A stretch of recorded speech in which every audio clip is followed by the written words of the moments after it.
Yes, thank you for the lovely tour of your home. Would you like to go here? No, you think it's better if I kind of, Yeah, that's fine. I can go right here on the end Okay. so that they can see. Well, thank you for allowing me to come in today. It's a pleasure to meet you formally, face to face. Did you guys receive my materials that I dropped off a couple of days ago, my pre-listing package, and have you had a chance to review all of that? I did. I looked at everything. I went ahead and sent it to Armando. So Great, great, great, great. So that'll help get you a little bit prepared for some of the stuff that I'm going to be talking about. So what I'd like to do is, it's a two-step process today, the way I do when I do a listing presentation. First, I like to go through a small presentation. It's a 10-step approach to getting your home sold. And then once we're done with that presentation, I will do a market analysis for you and go over the comps and get a feel for what the market is and how I can help you get your home sold. Okay? That's great. I'm gonna give this to you, but we're not gonna go over that yet. So let's do this. Okay. So what we have here is a 10-step presentation. I can get it folded, right? I'm taking you from a homeowner to a home seller. Big difference, okay? So I'm gonna walk you through the different steps to do that. So the first step is to, first step, Where is it? they're downstairs. Office? Are they Yeah. just cheaters? yeah. Yeah, they're cheaters, 2.0, but I should be okay. I should be okay. The first step is to teach you how to get your home enhanced so that we can get it ready for sale, okay? Walking through, I saw a lot of lovely things, but there may be some suggestions that I could make that will help your home look better, more open, more spacious for prospective buyers when they come in so they can get a real feel for the size of the room and what the home features are. So the first step is to teach you to get your home tidy and cleaned up. Not saying that it's not right now, but we need to remove clutter from countertops. For example, in the bathroom, some sellers tend to have their contact lens solution and their makeup and all those kind of products out on the countertops. We like to make it as clean and crisp as possible, removing those things. It's a little bit of an inconvenience when it comes time to showing your home, because then you quickly gotta run through and tidy things up, but it really does make a difference to buyers when they go in and see everything neat and clean. I can remember over the years showing houses to people where people had their dirty underwear just there on the floor, and you had to walk through this clutter of dirty clothes and underwear and things like that. So we kind of want to stay away from that kind of stuff. My suggestion always is in a bedroom, making the bed is the most crucial thing. The room could be kind of in a state of somewhat of disarray, and if that bed is not made, it makes it look so much worse. But having the bed made and the pillows all nice and crisp, even if there's a little bit of clutter, it just makes the room look a little bit better. Yeah, our house is really messy currently, so we have a lot of work in front of us. And we'll look forward to your suggestions. Just as an aside, this particular house, when I first went in it, was a mess. Those pictures, it was nothing like that, right? It was really bad. And the landscaping and the grass is cut, and maybe some fresh flowers planted. We want to make sure that when the buyer drives up with their real estate agent, that they don't say to the agent, "Oh, let's go to the next one. You know, we don't even want to look at this." Just making sure that your gardener does a little bit of trimming of the grass, maybe weeding out the flower beds, and if you can, planting some nice fresh flowers.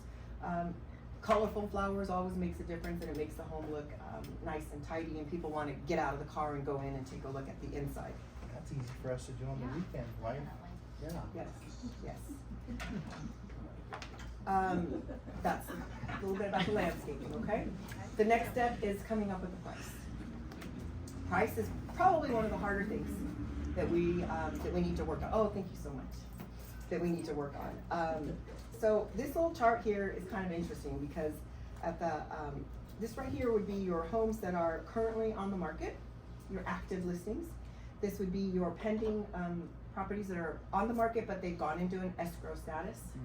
And then the last ones are your solds, properties that have sold. We tend to, we should use comps that are, when I first got started, we're talking 30 years ago, it used to be within 6 months and within a couple hundred square feet of the subject property. It's kind of changed a little bit over the years, especially in the last couple of years where the market has kind of gone up and it's been kind of crazy. So we tend to use, for the solds, we like to use properties that were sold within the last 3 months ideally. And within 100 to 200 square feet is the more ideal target. And within a 1 mile radius of your home is definitely the better comps. Sometimes I have to go outside of that 1 mile radius or outside of those criteria if there are no comps, then I'm allowed to go outside of that. So just keep that in mind when we get to the second phase when we talk about the value of your home. Those are the 3 criteria that I'll be looking at. How do I come up with the price? Amenities, size, and location. You see, that's always the bigger part of the puzzle. Best location is gonna get you the most amount of money, right? Whatever your home amenities are is gonna help you, and obviously your square footage. Everything's based on square footage. This one is an interesting thing right here where it talks about the opinion of value, and I think this is just the reality of life. Sellers always gonna have an opinion of value that's high and above what, rightfully so, what they feel their home is worth. A buyer usually is gonna come in a little bit lower than what maybe you feel the home is worth. My job as your realtor is to try to get you the market value, which is the agent and what I feel the appraiser will come in at. So my goal is to get you market value.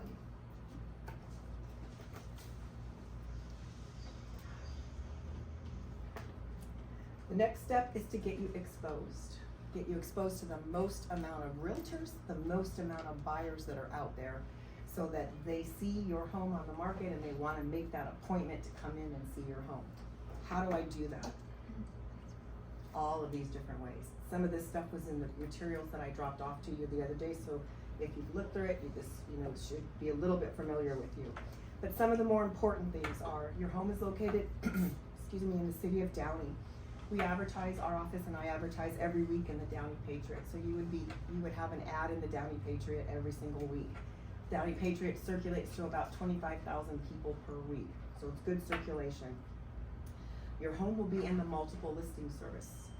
That gets you exposed to the most amount of realtors possible. And the thing that's really nice about putting your home in the multiple listing service is that it will feed to Realtor.com, Trulia, Zillow, all of those public websites that the public is looking at. Realtors are the ones that have access to the MLS. The public has access to Zillow and Trulia, and that's how they find out that a home is for sale. The for sale sign on your front lawn. This is not mandatory. It's, if you want a for sale sign, we put a for sale sign. If you tell me that you have small children or whatever your concerns are, that you really don't want your neighbors knowing that your house is for sale, I'm okay with not putting a for sale sign. For sale sign just draws a little bit of attention to the property. It does, I do put a flyer box on every for sale sign, so if someone driving to the property, God forbid, they don't have access to the internet and they didn't know about this house, they could at least see the sign, pull a flyer from the flyer box and get immediate information about the details of the house, the price, the square footage, etc.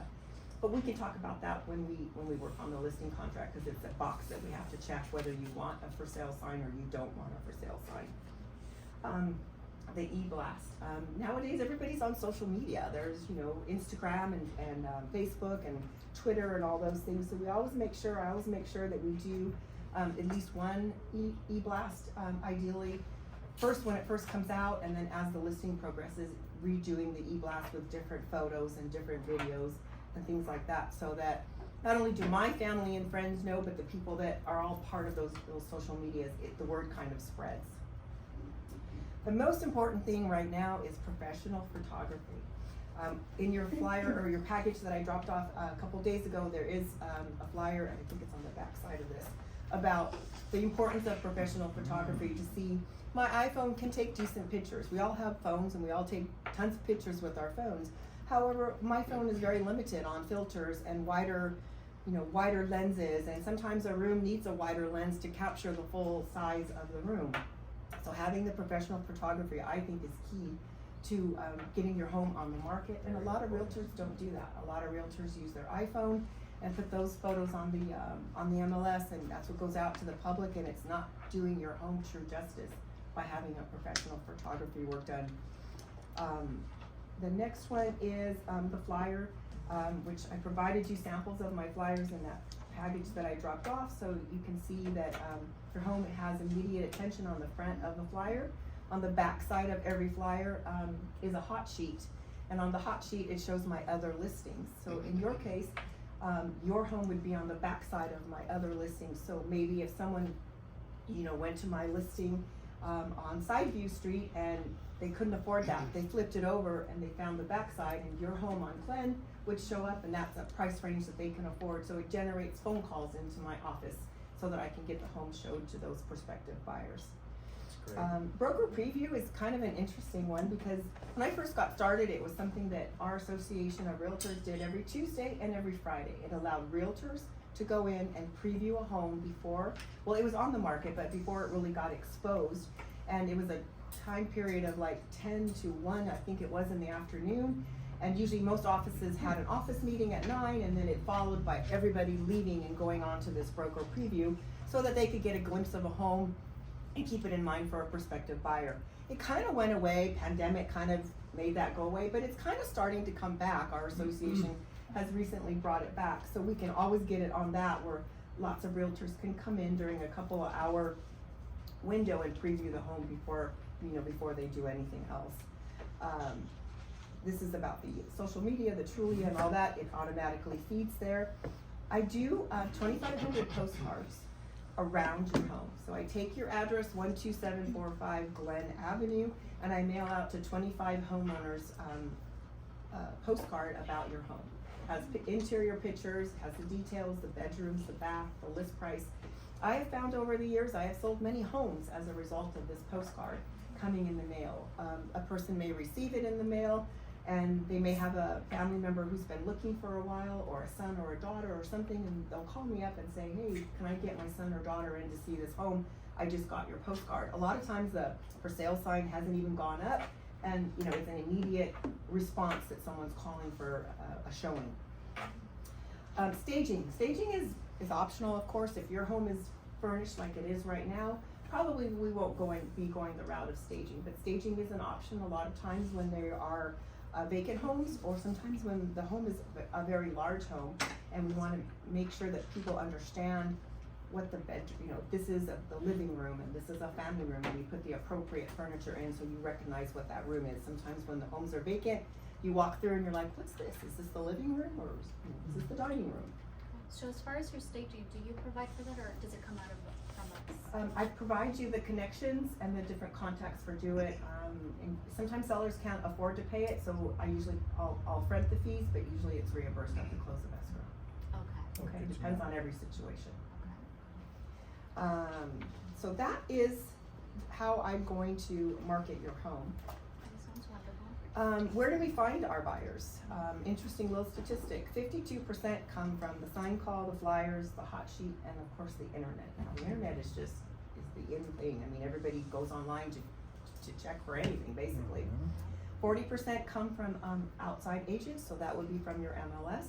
And about 8% come from advertising and the direct mail marketing, which would be the postcards that I mail out. Okay, this is just information about whether you want to sign, the benefits of putting your property in the MLS. It's a huge advantage. You're getting yourself exposed to several thousand real estate agents. Some people say they don't want that kind of exposure and they only want it limited to my office or people that I know. I discourage that always, because you're not getting the proper exposure that you could be getting by exposing it through the multiple listing service. But sometimes it's the way that the client wants it to be, so we kind of adapt. The reasons for a property selling or not selling: you got the wrong price. Maybe you have some terms in there, such as you're going to sell your home on Glen and you need to buy another home, and you haven't even looked because you need to sell Glen first, and then you still need to buy. In this kind of a market, that could backfire on you, because people want to be able to move in right away, and finding another home right now with such low inventory may be a little bit hard for you as well. So your terms do make a difference. Your location, sometimes homes are right up against the freeway, and you hear all that freeway noise, or different location, it's going to affect your value. The condition of your home affects your value, and the marketing. All of these things are not in my control. However, the marketing is within my control, and I can get you the most amount of exposure by marketing it by all the different ways that I just outlined for you to get you the most amount of activity and ideally lots of offers on your home so that you can pick and choose how you want your home to sell under what terms and conditions. These are just samples of flyers, which I provided some samples for you. And there you can see the hot sheet on the back of the flyer with my other listings. Qualification. We need to make sure that we have qualified buyers that are coming into your home. So as part of the MLS, it talks about the buyer has to be pre-approved. When they submit an offer, they have to submit their offer with a pre-approval letter with copies of the buyer's credit scores and a credit scores, proof of funds. What's my third thing? I totally forgot what my third thing is. Proof of funds. Proof of funds, credit score. Pre-approval. Pre-approval letter, yeah, that's it. So that's how I double check and triple check everything as far as the buyer and their qualifications. Now, when we put the property in the MLS, I'm dealing with over 3,500 real estate agents, so there's no way possible that I can know all of those real estate agents personally. So that's why the very strong verbiage in the MLS that when they submit the offer, they have to have all of those things. Otherwise, their offer is basically a response goes back to them saying, you didn't provide credit scores, please, submit me credit scores, or whatever the case may be. We need to make sure that we get a very solid buyer before we open escrow, ideally. It's just there to protect you. Action is the part of the transaction where we're educating buyers and sellers as to our community. I've lived in Downey my whole life. I've lived in Downey for 58 years. We have our own police force. We have our school districts, our nominated school districts. We have our own fire department. We have all these great features that we need to make sure that our buyers are educated as to our community and what we have to offer. Our office is a very large office, and we tend to be, I think we are a very heavy listing office. So we get a lot of listings in our office. So we get a lot of activity based on all of the listings that we as an office bring in. And it's very helpful because our realtors that work in my office, we try to help each other out and sell each other's listings. And it's so much nicer to work with an agent that you know, trust, and know that if they bring you an offer and they bring you a pre-qualification letter, that lender is going to close the deal. Okay. The next step is the negotiation part of the deal. I am there with you from day one to close of escrow day. You will always be talking to me. I do have a part-time assistant, but it's pretty rare that you would ever talk to my assistant unless I was out of town or something like that. But I'm there. You would be contacting me directly. I would be responding to any messages or any concerns that you may have. I take pride in providing excellent customer service to my clients and making sure that they're aware of what's going on during the transaction. But in regards to the negotiation process, I'm sure that you probably know I am a licensed California attorney, and I feel that the contracts are my strongest point. I understand our real estate contracts.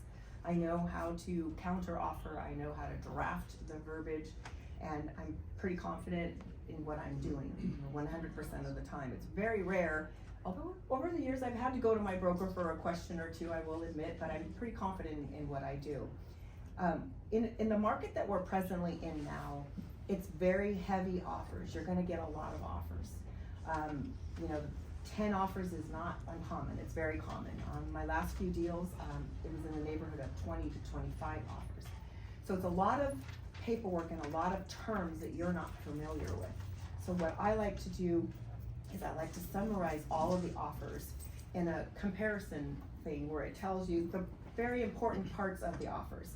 The sales price, the good faith deposit that they're giving you to open escrow, their down payment, whether it's FHA 3.5% down or a conventional financing with 20% down.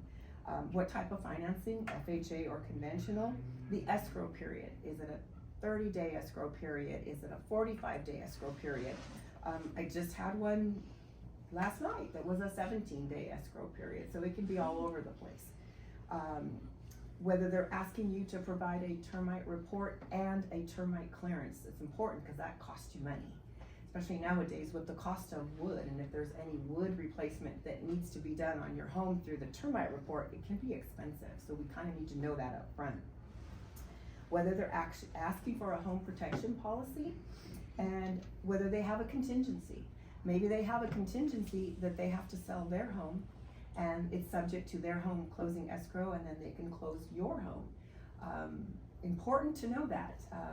We need to know, is their home on the market? Is their home in escrow? Has that buyer removed their contingencies? We need to know all the details of that before we can consider that particular offer. The escrow company, the title company, and then miscellaneous, if there's something else in that offer that pops up. So I make this chart for you with all, let's say there's 25 offers, I put all 25 offers and I put all of these things on it. So then when we sit down and go over them, each offer, when you print them out, is sometimes, you know, a good half an inch. You can't go through all that. I know what I'm going through, and what I do is, once the offers start coming in, I'm very old school and I probably kill a million trees, but I print out all the offers because I'm very visual and I like to see what's on the paper, and I have a highlighter in hand and I'm highlighting the stuff that I need to discuss with you that maybe we need to counter, or something that I just feel I need to address with you so that we understand the terms of this offer. And then from that summary, I create the summary based on the highlighted things that That's I pointed lovely. out. I think my husband will appreciate that. He's a list driven, so that's wonderful. Yes, Sounds like it's a very, suit. very helpful. The other part of the negotiation is the counter offer. You gotta have someone who knows how to draft a counter offer. You gotta have someone who understands what's in that offer to be able to counter those terms. You know, that I just mentioned one great example of that particular buyer having to sell their home. You know, we need to address that in a counter offer. If that's the best offer that we've got on the table, we need to address that, and we need to tighten up contingency removal periods so that we're not gonna get stuck where they come back after 21 days or 30 days and say, oh, it fell out of escrow, we can't buy your house. So now we've lost 21 or 31 or 30 days because we were waiting on this contingency. Sometimes I like to point out to sellers that the highest offer that you receive sometimes isn't the best offer that you receive. Maybe that highest offer had a contingency that they had to sell their home. But let's say that maybe there was another offer that was 5 or 10 or, you know, $20,000 less, but there was no contingency. So we need to weigh all of those factors during the negotiation process to make sure that we're picking the best offer possible. Okay. My counter offers tend to be harsh. A lot of realtors, I just had one last night that kind of gave me a hard time. On the 17-day escrow, he was asking for a 14-day loan and appraisal contingency removal period. So I tend to shorten those time periods, but I always follow the counter offer up with a phone call to that realtor, telling them that I'm shortening the contingency removal period because I want them to be proactive and start working on hiring the appraisal, getting their physical inspection done, and not sitting on it for a week and then calling the inspector and he's booked out for another 7 days. So now we've lost 2 weeks because the inspector is booked. So by doing a 7 or a 10 days, usually what I like to do up front, and then explaining that to the realtor. Oh, this is my electrician. He's doing a job for me. He keeps calling. No, it's okay. Sure. That'll really happen. Michael, do you mind just telling him I'm on an appointment? So we want to make sure that those contingency removal periods are tight. And my response to the other agent always is, I'm more than willing, if you tell me after 7 days that the appraiser just can't come out because he's so solidly booked, or the inspector, I'll give you an extension and I'll put it in writing, no problem.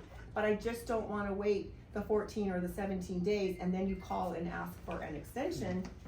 At that point, I can't open it. you can't. You remember? So I think I made that point, right? You guys got that point, Counter right? offer, very The counter important. offer, very Very important, important. and tightening up the terms. And I always usually like to say too is that the majority of the real estate agents, they don't think those things through and they don't know that. So their counter offer is usually just based on price and stuff like that. That, you know, I'm looking out to protect you as a seller in every way that I can possibly think of. So my counter offers are pretty harsh and pretty strong, but it's there to protect you, is usually how I say that to the client. It's great to know. I also like to give you a net sheet so that you know when those offers start coming in. And it's hard when there's so many offers, but I try to just pick 3 or 4 of the top offers and then come up with a net sheet so that you know what your bottom line is. If you accept an offer at $850, this is what you would be walking away with. but then that means that I would need to get from you your bank statement, your loan statement showing what the payoff is, so I can estimate that. And then the rest of the figures, I just figure out based on the way, you know, the escrow fee is a percentage and all that stuff is pretty standard. But I do need to know your loan, what the payoff is on your loan. And it, you know, as good as possible, as accurate as you possibly can come up with. The other thing is that most real estate agents struggle with and don't pursue it and are not pushy. And as a listing agent, you have to be pushy with the buyer's agent, otherwise your clients are not protected. And that is when those contingency removal periods are up, the 17 days or the 10 days or the 7 days, you have to ask them to sign off on that contingency. If they sign off on all of those contingencies that are in your offer, and your contingencies pretty much are your physical inspection, your appraisal, and your loan contingency are the top three. If they don't sign off on it and you let that go, and then they back out, you have to release the good faith deposit to them. However, if you were to get them to sign off on those contingency removals and they decide to back out, you are entitled, it's a little bit of paperwork, but you are entitled to keep that good faith deposit because they have released their contingencies. So it's my job to pursue that buyer's agent to push and push and push to get those contingency removals signed so that you're protected. Very few fallouts that I've had over the years, but when it does happen, it's always nice. And a lot of times, I've had sellers that have said, oh no, we feel bad for their situation, we're gonna release the good faith deposit. And that's fine, but at least I've protected you to allow you to keep that. Next step is financing. Oh boy. Tons of ways to finance your home. There's over 50 different ways to finance your home, from FHA to conventional to VA to buyer assistance programs. There's tons of stuff that's out there. Every time I get an offer that I am not representing the buyer, I always ask, and unfortunately none of them are here right now, I always ask for cross qualification, and usually it's Alex that does the cross qualification. Mary D. Just me. Oh, sorry, Mary D. Sorry. Sorry. You're one of the girls. So it's always a cross qualification where I don't ask that the buyer deal directly with that lender that's doing the cross qualification, because I feel that's kind of not really where it should be, but that the two lenders exchange information so that we know for 100% certainty that this deal will close and that you will get a check at the end of all of this, and not that the lender missed something, and then during escrow we're finding out that they didn't do something and now we're trying to fix something. Sometimes it can be fixed, sometimes it can't be fixed, and sometimes a deal will fall out because of that.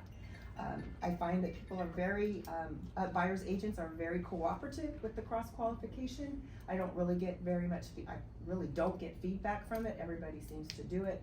I kind of drive Alex crazy with it because I'm always asking him to do it, but he always does it for me. He never turns me down. So that's always helpful. These are the lenders that I've used over the years and that help me with that process. This is just a little chart here about all the different ways you can finance a home. Financing is very creative, and it got creative when the market fell apart and some of that stuff went away, which was probably for the better.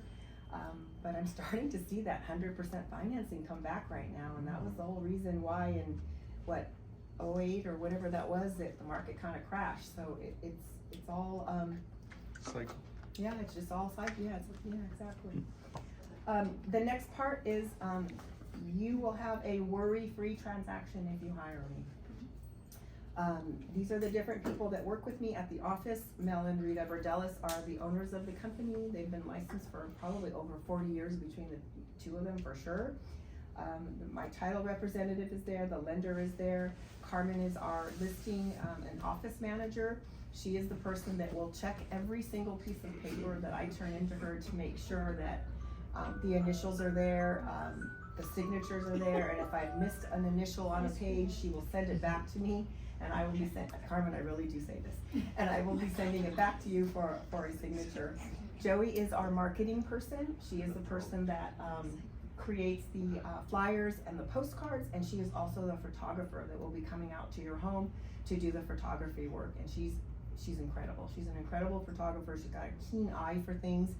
Don't worry if there's a little bit of clutter or something. She is really good about moving whatever that object or thing is, putting it behind, snapping the photograph, and then putting everything back in the right place the way you left it when she came in.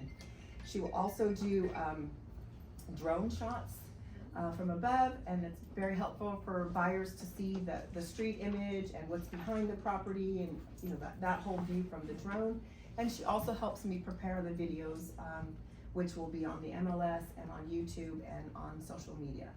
So those are all the key players that help me within my office to help me move things along and get your listing moving.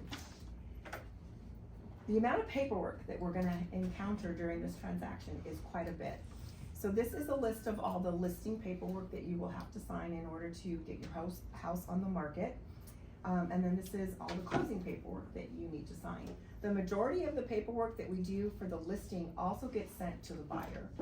So the buyer has to sign and review all of those documents as well. It's about, I think I counted one time, it was about 110 pieces of paper that you have to sign in order to sell a home. You will also get a series of documents from the escrow company. And the escrow company is gonna ask you for some information. You're gonna have to release your social security numbers and a little bit of private data and information that only goes to escrow. It goes nowhere else. We'll be executing a grant deed during the escrow paperwork, and that will sit in the escrow company's file until we're ready to close the transaction. The next phase is my company. Your home is located in Downey. We are the #1 company in the city of Downey. We definitely have the most listings in the city of Downey, and our company has been around. I've been with the company for this year it's my 30th year with Mel and Rita Bordelis. So we've been around a long time. They are like family to me. They treat me like family. I treat them like family, and it's a great working relationship. These are some of the websites that you can have access to find your home and to see a little bit about me, read about me. And then the last part is why choose me. This is pretty much what I left with you the other day.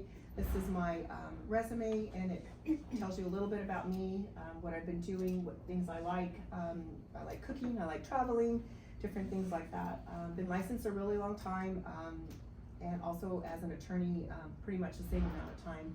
And my area of practice as an attorney is in estate planning. So I have found over the years that people that I've done a living trust for inevitably end up being my seller, which this particular Glen one is exactly what it was.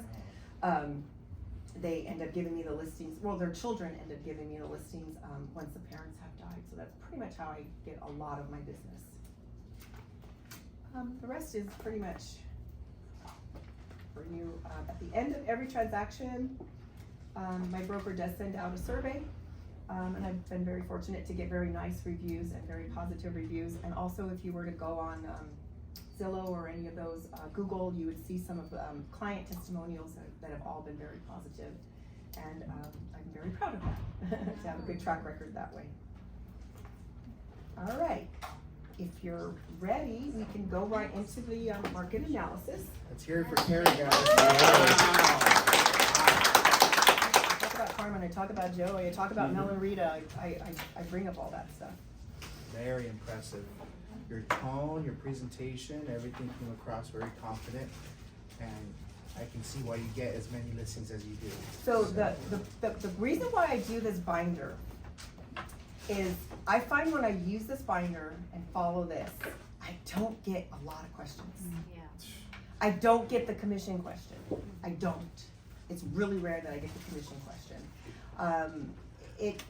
I just did one on Sunday for a house in Pico Rivera, and they had looked at the pre-listing package, and they had highlighted in the pre-listing package stuff, and I went, wow, they really read the pre-listing package. And then when I got done with the first part of it, this part of it, he asked a question about, he goes, oh, there was I didn't see this in what you just did, but there was 2 questions I had based on what you dropped off at the house. And I said, okay, well, they're 2 different things, so go ahead and get that out. So he got it out, and he had highlighted that he liked that I did buyer seminars. And he's like, how often do you do that? And I was just like, well, pandemic kind of stopped all of that. So, you know, as an office, we used to do them a lot. I mean, we did a lot of them. We had the lenders come in so I said, you know, it's gonna start coming back. My goal is to try to do a couple a year. So he was, okay, well that's really impressive that you do that. And then the other thing was that he commented on was, I loved your mission statement. And it's funny that he said that because about 15 years ago, I was doing a presentation in Pico Rivera, and I'm going through the thing, and the man says, okay, recite your mission statement to me. Do any of you ever remember me talking about that? And I couldn't recite my own mission statement. I was like, blah, blah, blah, blah. So this man then commented on the mission statement. So I thought, wow, if they do pay attention to the little bit of detail. Carrie, how many days ahead of time do you drop off your pre-listing package? I try to drop it off 2 to 3 days, but sometimes it gets there, like if they call me and the appointment's the next day, that afternoon I'm dropping by the house. So it depends on how much notice they give me. So do you ever like send it in an email maybe? Like kind of your analysis, or you don't like to give? I like to leave it on the porch, because I feel they're gonna open it if it's on the porch. If it's an email, they may not click on it. It's a 2 seconds. What's in your pre-listing packet? This. All of them? And that's the thing. It's a little different. What I had behind here, and that 10-step listing is different, a little bit. Yeah, You know. the listing and this is a little bit different. The pre-listing package has all the things that I do. Versus Carrie does this, other agents, and mine, of course, are all yes, yes, yes, yes. Other agents, no, no, no, no, no. So it's just a little bit tweaked. I can show it to you. I don't mind sharing it. And isn't this it? No.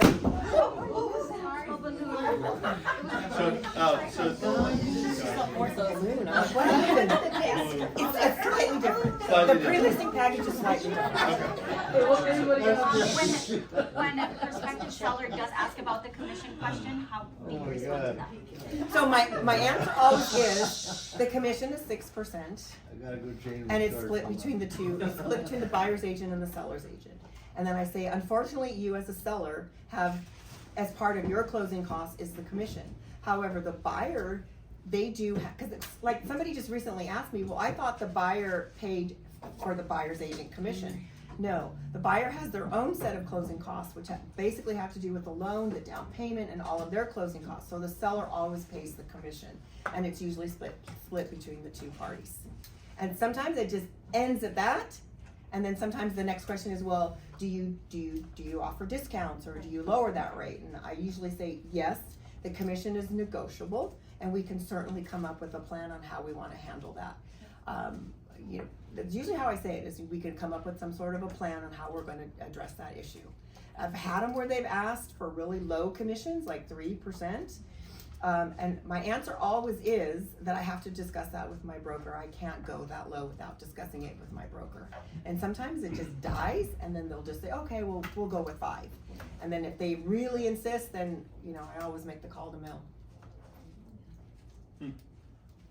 So we have a whole series of questions, and these are questions that have come up over and over through listing presentations.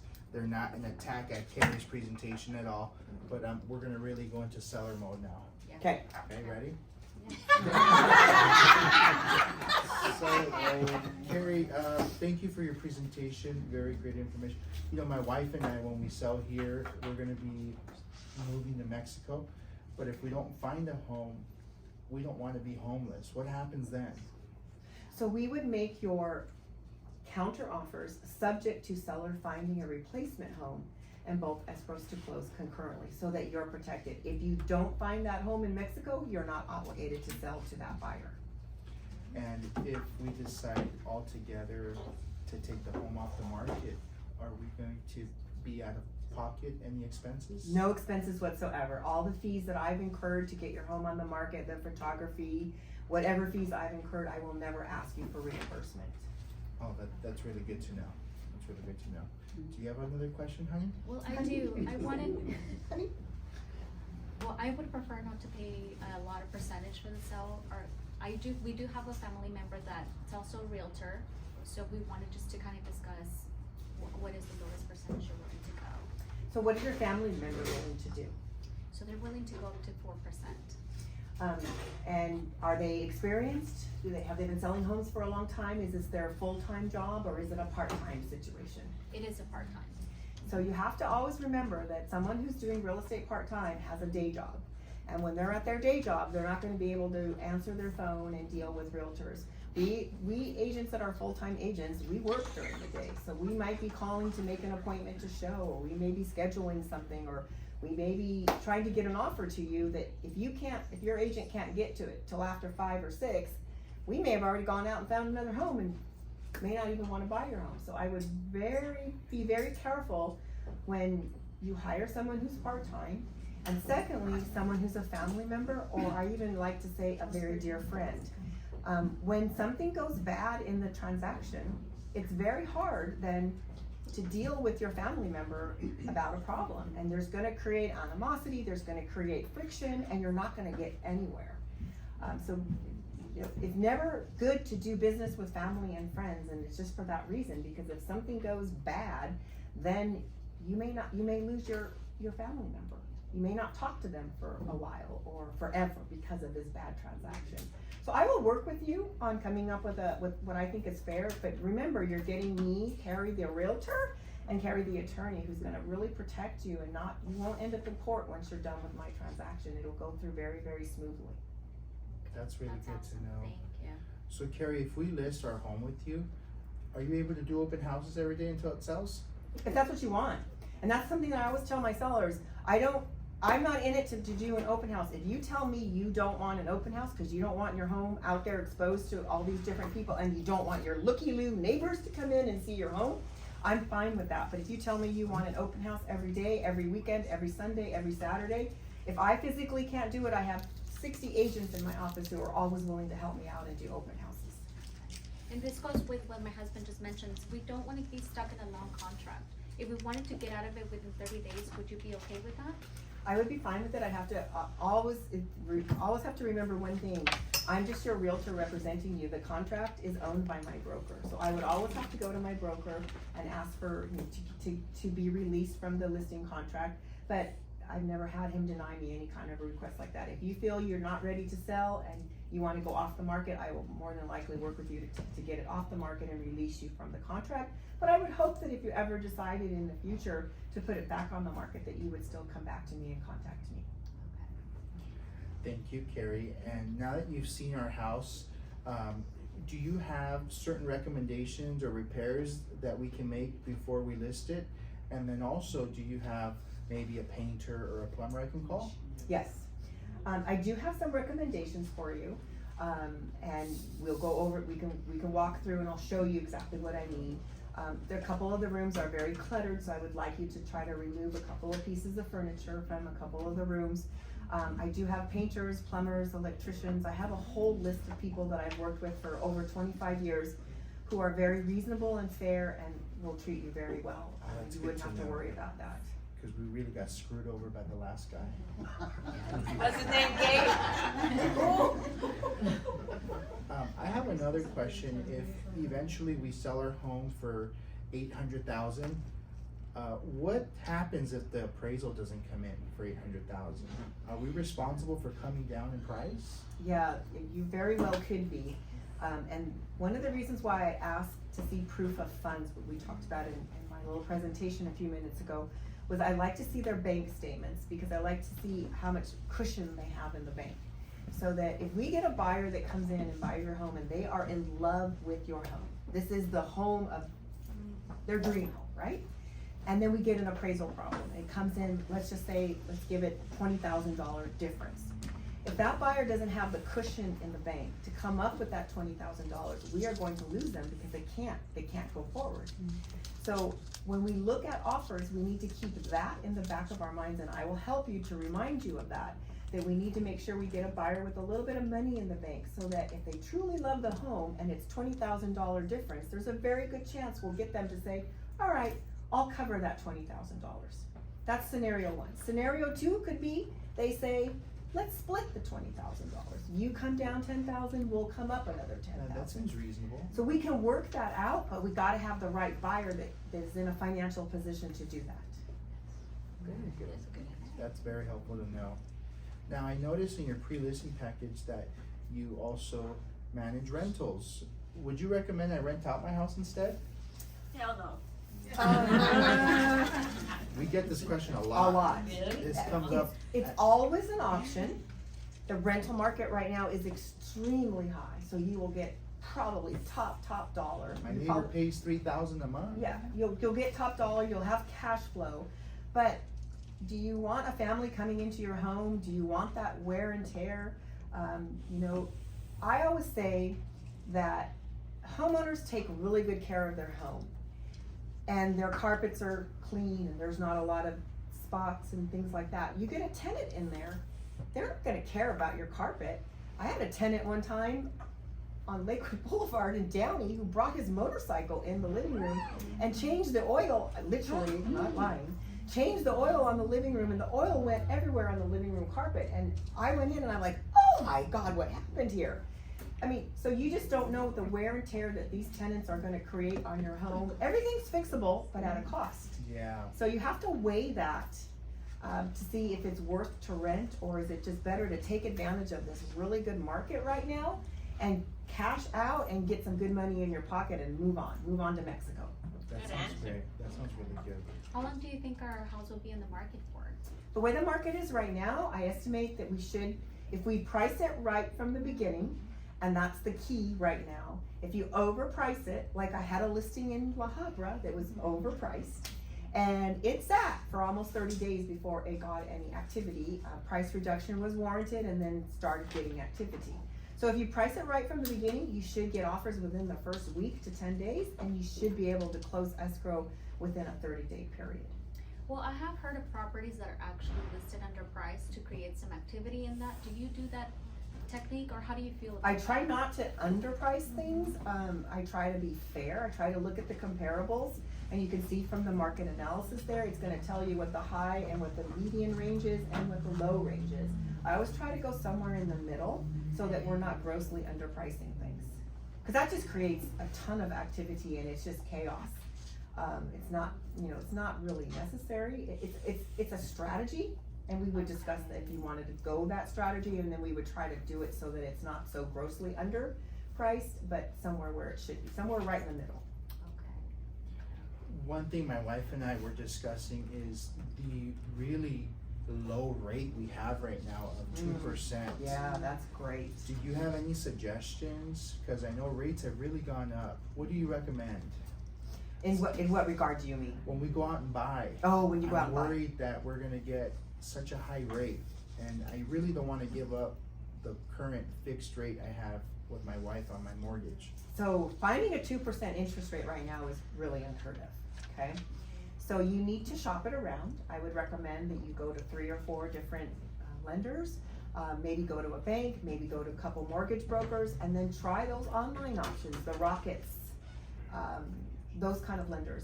Sometimes those online lenders are giving really great interest rates. Oh, that's a great And you might idea. wanna look into a 15-year rate, something that those generally tend to be a little bit lower. Yeah, your payment's gonna be a little bit more hardy, but you will get a lower interest rate.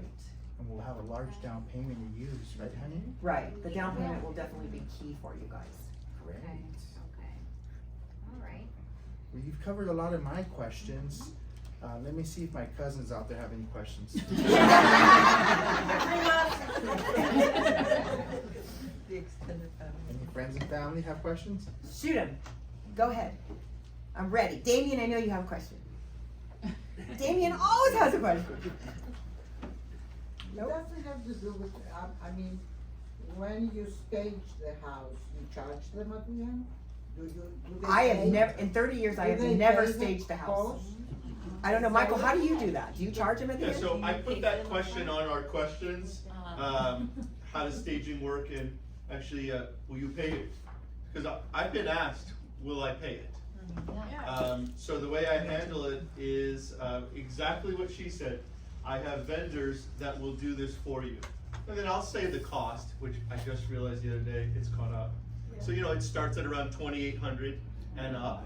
For your home that we saw on the video, it's probably gonna be about 2,800. And, as she also said, concierge services here at 24 Hour Real Estate, if you don't have the money, I'll pay it, and I can get reimbursed when it closes escrow. Because I Sell- always thought that the sellers agent love pays those for options. it. So, No. so that's it, In Elisa just Beverly said. Hills they do, they pay. Yeah, so when they're getting a commission that's $150,000, Yeah, Exactly. they pay. right? They do. What's it to pay 15 I'm grand? not talking No. about them. I'm You know. talking about- Because I see a lot. Pam does it a lot. She doesn't pay for No, it, but does she? Pam, she does, well, she, for the most part, they'll pay for it, but if she gets any pushback, then she meets them halfway, which I think is very smart. fair. I Because agree if with someone changes their mind, you're out, how much money? Correct. I do And agree one, with that. one other thing about staging, is the commission. And I know everyone, we see in the MLS 2%, or sometimes lower. I can't do it for that low and pay your staging, but if you would like to do a 6% listing, Yeah. I will go ahead and pay half of your staging, or whatever. You guys might wanna make sure that it's priced properly, because if it's like $100,000 over and you still have to pay the stage, the odds are it's not gonna sell. Yeah. And you're not gonna get that money back. And that comes up, and we haven't got to the pricing part, and, Mr. Seller over here is probably gonna be a little bit of a jerk about, wanting to price his house. We'll see how that goes, but again, I mean, it's gonna come down to that. Yeah. I mean, there's benefits to pricing it, the way your experienced realtor suggests that you price it. And that would be with, Well, yeah, my answer to that always is if they wanna go higher than where I feel the value is, my answer to that always is, I'll start at your price, whatever that price is, we'll give it 2 weeks. And I write, and I need to write in the contract that after 2 weeks, that you and I are gonna sit down again and we are gonna do a price reduction, because you're just gonna sit if you stay at that price. But I'll entertain you, cause you just never know. Correct. So, You know, I have a question. What if you were to bring your own buyer? Do you get half the commission? If I bring my buyer, will the commission be half? Yeah. Reduced anyway. Yeah. If we sellers, Alright, if we yeah. bring our buyer, Yeah. okay, so if I come up with my buyer, I somehow have a buyer for this property, would you still get half of that commission? the commission would be split according to our contract, and the best advice I can give you is that whether you bring the buyer or it comes from another agent or whatever the source may be for the buyer, finding the buyer is not the hard part of the transaction. The hardest part of the transaction is getting the financing in order and closing the transaction. So there is no reduction in the commission because you've provided me with the buyer. My job begins once we get the buyer, and that's when I go forward. Does that make sense? Yeah. That was really good. And I get that all the time. Oh, yeah. Still get the same. It's the same amount of work, yeah.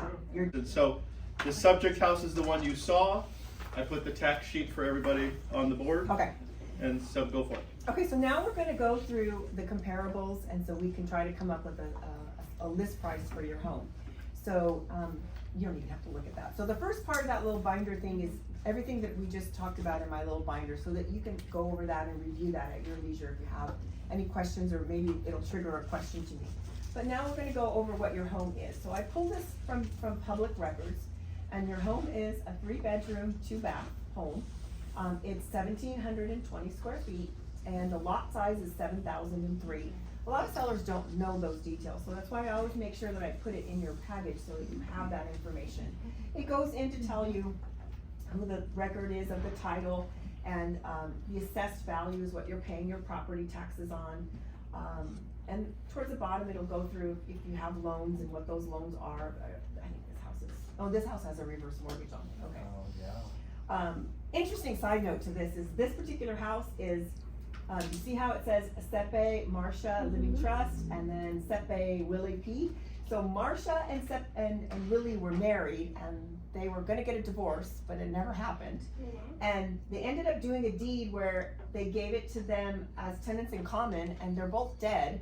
So we had to open up a probate on Willie's 50% interest, because it wasn't in a trust, but Marcia's 50% interest was in a trust. So it's an interesting twist on this So particular. half probate? Half probate and half through a living trust. It's kind of weird.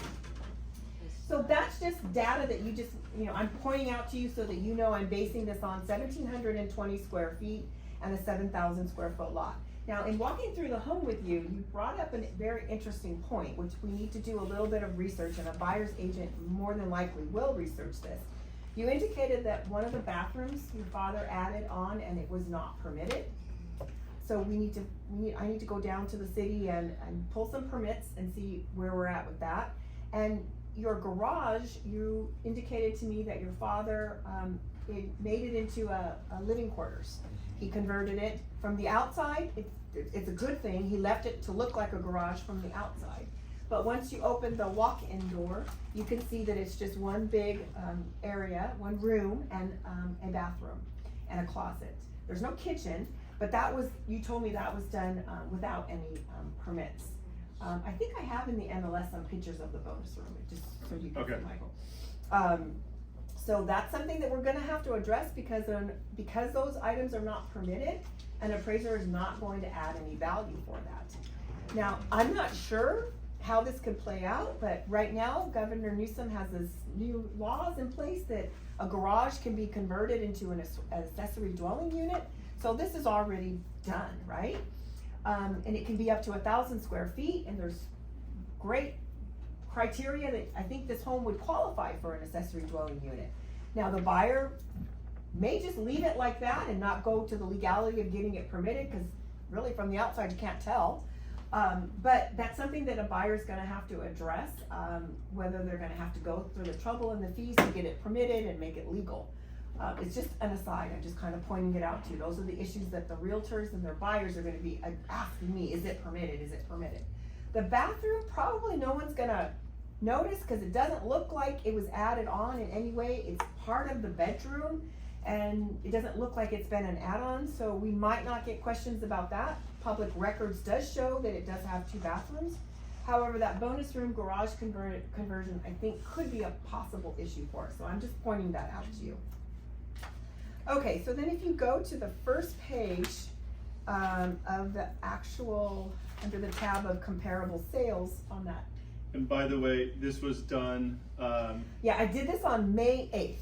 okay, so, I went in today and reprinted it because I had the photo, so that's why it shows today, but these comps are May 8th, okay? So we go to the next page and we see what's active and on the market. This one, I couldn't find an active. There were no active listings within a 1 mile radius and within the more or less the square footage that you have. So I found this property that's active but under contract, which means it was on the market, it got an offer, at least one offer, they accepted the offer, and they're now in escrow. So when I see this status, I don't know what it's sold for. So it's only going to show me what the listing price is. So the listing price on this one is $865,000. It's a 3-bedroom, 2-bath. And the square footage is 1536, which is almost 200 square feet shy of what yours is. But it was the only active I wanted to show you an active at least, and I couldn't, so this one is just like a pending. The next comp is a closed property on Conklin Street, 7950 Conklin Street. It was listed at $799, and it was a closed escrow on February 6th, and it closed escrow for $715,000, and it was approximately 1621 square feet. Look at the date, just where I was going, that's funny that you said that. Look at the days on market, 153 days, that's a really long time. That went on the market in August of 2022. Wow. So, I don't know. Looking at the description there, they're not gonna point out anything, but why was that home on the market for such a long time? That could be a reflection as to why the house sold for $715,000. The last line is hilarious. It's What does almost it a say? death sentence. It will not last long. It always does. That's funny. They didn't adjust. So then the next one is, 12269 on Janice Avenue, and that one is a, 3-bedroom, 2-bath, 1556 square feet, and it was, listed for $719, and it sold for $719,000. And look at the days on market on that one, 6 days on the market, it went really, really quick, okay? The next one down is 9231 Belcher Street, 3-bedroom, 2-bath again. It was 1554 square feet. And it was listed for $775 and it sold for $775, and it sold about a month ago, for April 6th. The next one down is on Comelet, 7833 Comelet. List price of, original price was $899. They had a price reduction at $874, and then it ended up selling for $870, and that was in January. And it was 1,618 square feet. Oversized kitchen was a feature on that one. You know, quartz, it's got some upgrades. It was the flip. Yeah, it was a flip, yeah, that's right, yeah. The next one down is 13235 Deming Avenue. That one sold for $705,000 and it sold in February. Bedroom and baths are the same as yours, and it was 1513 square feet. Basically, these are the comparables that I found that were the closest in proximity to your home. And you'll notice that some of them are in the 1,500 square feet. Yours is 1,700, but it's as close as I could get to get you some good value. 9603 Boyson Street, it ended up selling, look where it was listed at. $849, then a price reduction to $799.9, and then ended up selling for $780. Closed escrow in April, so that was within a month of today, and it was a little bit bigger than your home, 1,860 square feet. A lot of these homes have improvements. That's what we need to look at. You know, your home is original, bathrooms are original, kitchen is original. All of that needs to come into play. So then the next one, and I believe this is the last one, is Dolan. And it was $825 list price, sold for $825, 1,560 square feet. You know, very well maintained home, hardwood floors, dual pane windows, recessed lighting, plantation shutters, all the pluses and bells and whistles that gave it that kind of high value. So some people like charts, some people like, you know, so I have it in different formats. So this would be the closed, I think the first one is the closed properties, and then the summary of the properties is there. Keep going. And then go down, Michael. And then the right there. So then that's just basically the same data, but in text format. Everybody likes to look at things differently, so I always like to include both. Last page is a map of your home is the blue dot, and then the surrounding comparables are surrounding your home. So if we go back to It doesn't have. so we look at days on market. I always like to point that out. You can see that the average days on market is all over the place, right? Very interesting. 2 of them were very long days on market, 2 of them were very short, and then the others, the 86 one is kind of a lot of time as well, but the average of that is 62 days. I feel that the market right now is probably somewhere between 30 and 40 right now, days on market. You can see that the percentage of the sales price versus the list price. You know, if you price it right, you're gonna get that and more, okay? If you overprice it, you're gonna find yourself doing a price reduction. And you're also gonna find that no one's gonna look at your home. You're gonna have very few showing appointments, okay? So based on this, sorry, what would be your recommendation? So I came up with a recommendation on this one, somewhere in between the highest sales price was $865, and the average sales price was $781. When I walked through this house, the day that I walked through it in May, yeah, it needed a lot. I mean, there's peeling and chipped paint, and someone commented about the tape around the water heater thing. Yeah. It was, and then Joey must have done something on one of the pictures, cause it's all, they must have had a plumbing problem, and the stucco, it's all chipped away, and you could see the patchwork, and Joey must have painted that or something with the, cause I noticed in the picture it didn't show up. So it's just a lot of cosmetic things that buyers are just gonna nitpick when they come to bring an offer. So I suggested to them that they go 764,900, and that at that price, I felt they would get overbids and they would probably sell for more. But he kinda wanted to be like, right around 8, and I thought 8's too high for the amount of work that this house needs. So we compromised it out, and he's, the successor trustee, and actually the executor and he's the same guy. He's very easygoing, and just wants to get as much as they can out of it, cause it's gotta be split with a bunch of siblings. So we came in at 764,900, and he was fine with that.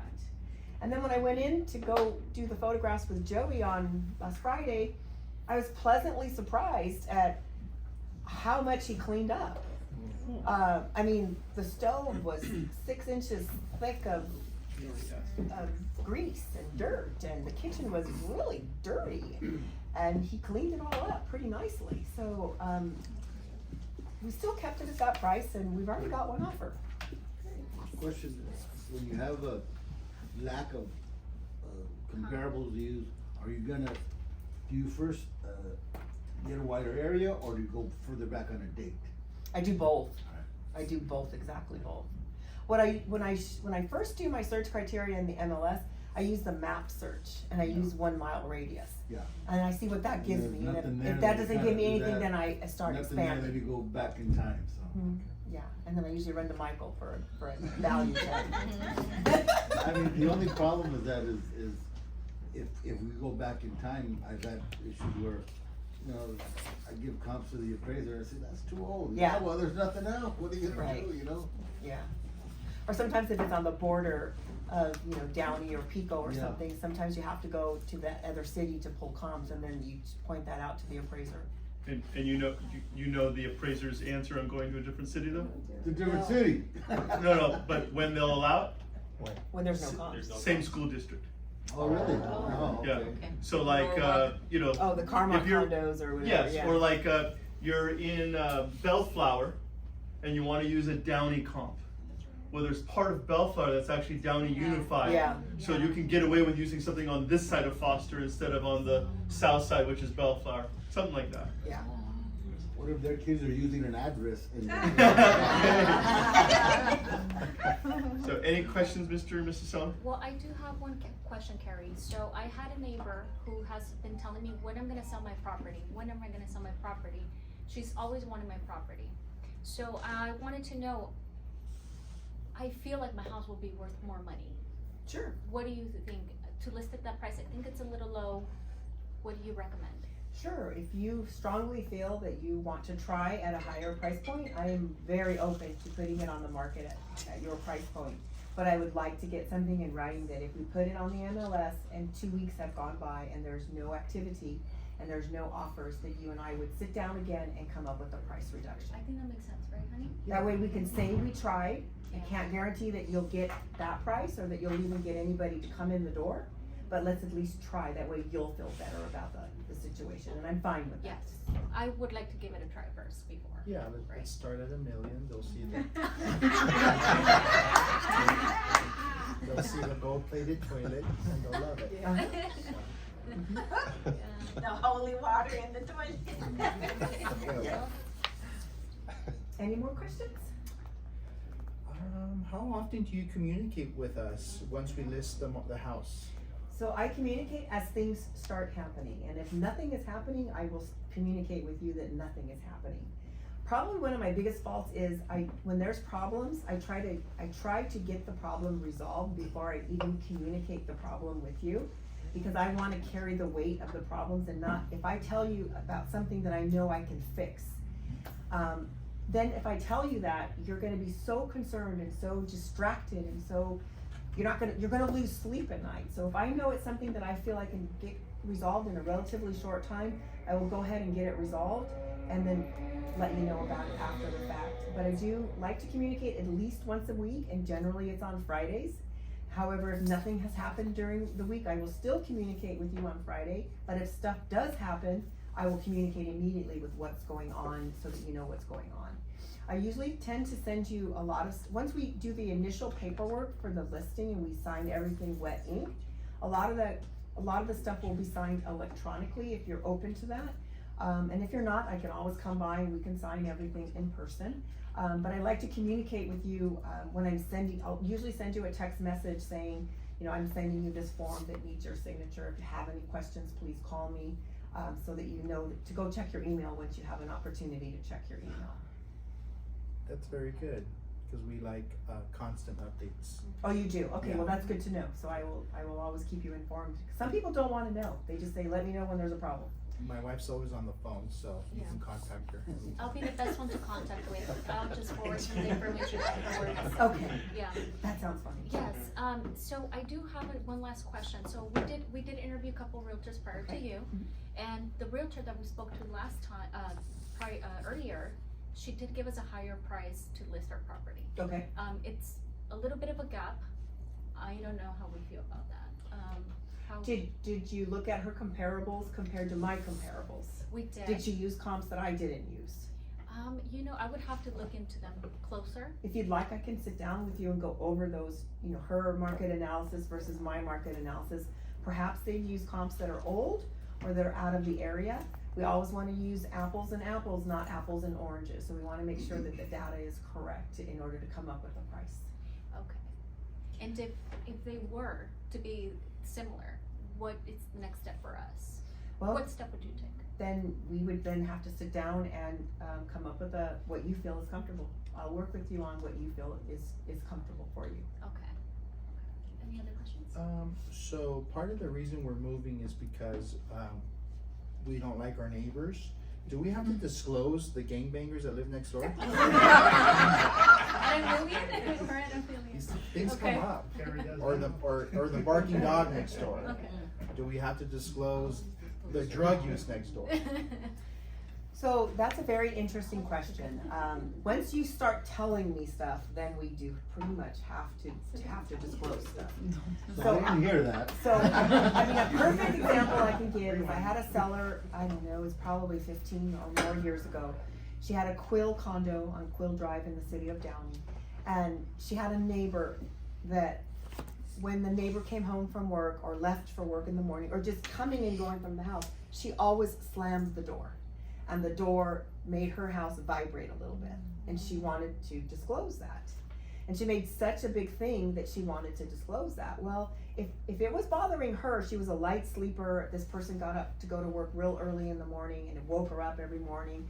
So you never know what the new buyer, how they're gonna react to something like that. So I always say, if you're bringing something up to me, it's probably best that we do disclose it, because it's bothered you, so it probably will bother a new homeowner. We have to disclose if someone died in the home within the last 3 years. That's state law, we have to disclose that. We cannot get around that. If it's more than 3 years, we do not have to disclose. I find that sometimes it's best just to disclose that as well, because if someone has sensitivity to someone passing away in the home, 3 years doesn't really matter to that person.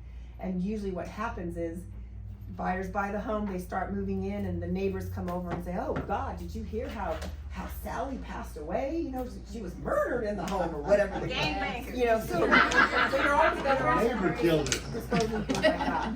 So, you know, the gangbangers next door, how do you know they're gangbangers? What proof do you have? Oh, well, no real proof. They just come and go really late, and they're always hanging out, working on their lowriders. So that doesn't necessarily mean that they're They're just car gangbangers. Oh, man. I'm not sure we would have to disclose that. You have no proof Okay. of any kind of gang activity or I whatever. think you have very biased clients there. Yeah. So these questions come up. No, they do Some come up. Sellers wanna They do know, come up. do we have to talk about the guy across the street? But, okay. Well, are you okay with a 6% listing today? Absolutely. Amazing.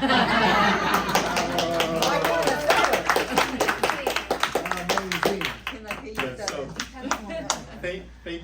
thank you. Carrie's started losing her voice, but thank goodness for Italian lozenges. Yeah, I know, it's time to pop another one.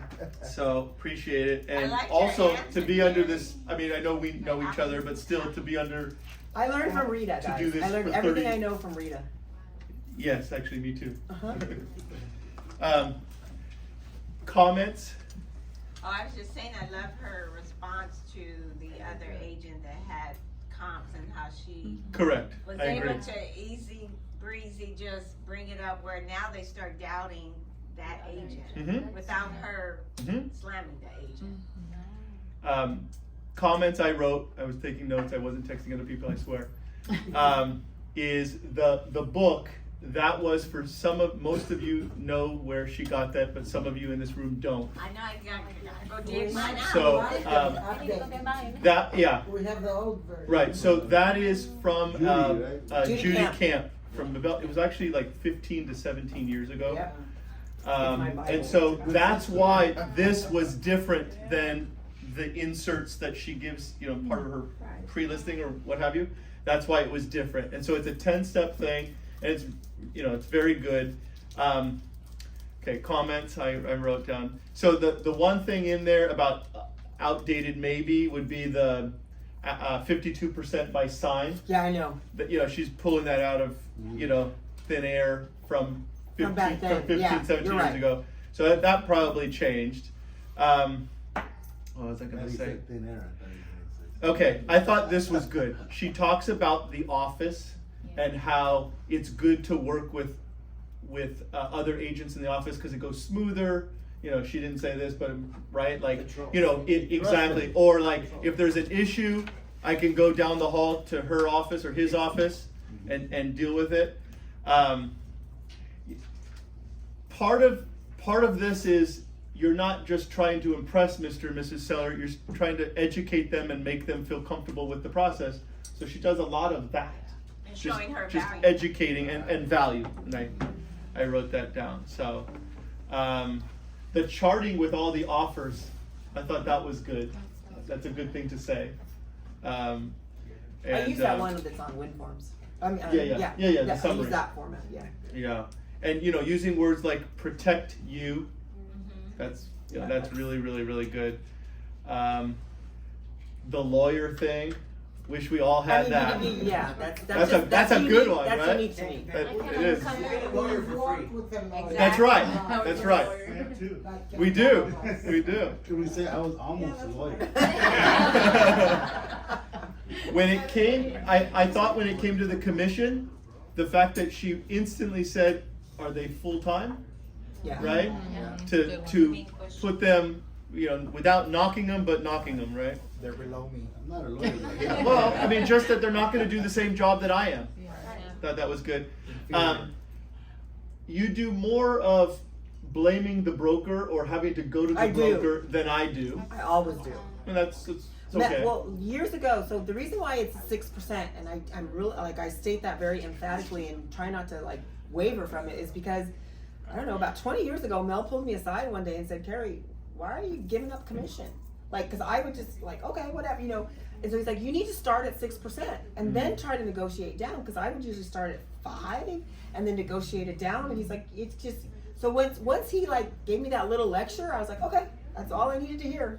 And I'm not trying to put you on the spot, and if you don't, you may not know, but what percentage are 6, 5, and 4 these days? Truly. Truly, I'm saying I get 6% most of the time. But I think too, the lawyer Except for and ones realtor like the thing probate helps. ones and stuff. I get 6 about 80% of the time. I think I'm 90. That's good. Mhm. Wow. The other one was the market, saying things about what's happening right now, this is what's happening, right? It shows that she knows what the heck is going on Using her recent sales. today, right? Yeah. I mean, just about what's happening in the market. So I thought that was really good. Trend. I tend to give more examples about recent sales, and I really didn't this time, but I tend to give examples about Yeah, sales. but it's good. So all good. Thank you. You're welcome. Thank you, Mr. and Mrs. Seller, for allowing all of us into your home today. All right. And I'll put it back on in case anybody needs pictures. Yeah. This guy's on